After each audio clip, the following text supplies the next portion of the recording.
Hello, I am Dr. Khalilah Jefferson, DNP. Let's talk about the conversation we're not having, reversing the rise of STIs.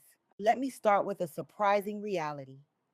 In an era of incredible medical advances, telemedicine, rapid diagnostics, life saving treatments, we're seeing something unexpected.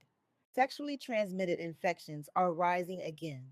Rates of infections like syphilis, gonorrhea, and chlamydia have increased dramatically in many countries. Even infections we once believed were largely controlled, like HIV/AIDS, continue to affect millions of people worldwide. So the question is not just why this is happening. The question is why we're still struggling to talk about it.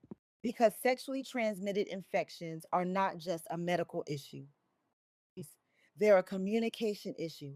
For decades, conversations about sexual health have been shaped by stigma, discomfort, and silence. Many people receive little or no comprehensive education about sexual health growing up.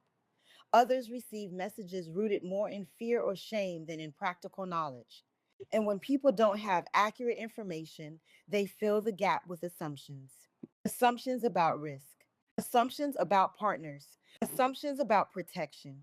But infections don't spread through assumptions, they spread through behavior. Bridging the gap requires us to rethink how we approach sexual health in three important ways. First, normalize the conversation. We talk openly about heart disease, cancer, and diabetes. But conversations about sexual health are often avoided, even in healthcare settings.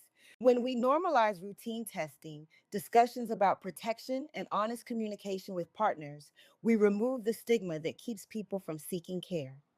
Second, focus on practical education. Responsible sexual behavior isn't just about telling people what not to do. It's about giving them the tools to make informed decisions. That means understanding protection methods, recognizing symptoms, knowing when to get tested, and understanding that many infections can exist without symptoms at all. Education should empower, not embarrass. And third, make prevention accessible. Access matters. Affordable testing, confidential care, prevention resources, community outreach. When healthcare systems make prevention easy and judgment free, people are far more likely to take responsibility for their sexual health. But perhaps the most important shift is cultural. Responsible sexual behavior shouldn't be framed as a moral judgment, it should be framed as healthcare. Just like wearing a seatbelt protects you in a car, practicing safer sex protects both you and your partners. The good news is this: sexually transmitted infections are largely preventable, detectable, and treatable. But prevention begins with something simple: a conversation with partners, a conversation with healthcare providers, a conversation in schools and communities. Because when we replace silence with knowledge, stigma with openness, and fear with responsibility, we create a culture where people are empowered to protect themselves and each other.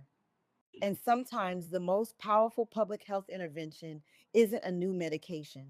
Sometimes it's simply giving people the knowledge and the confidence to make healthier choices. Thank you.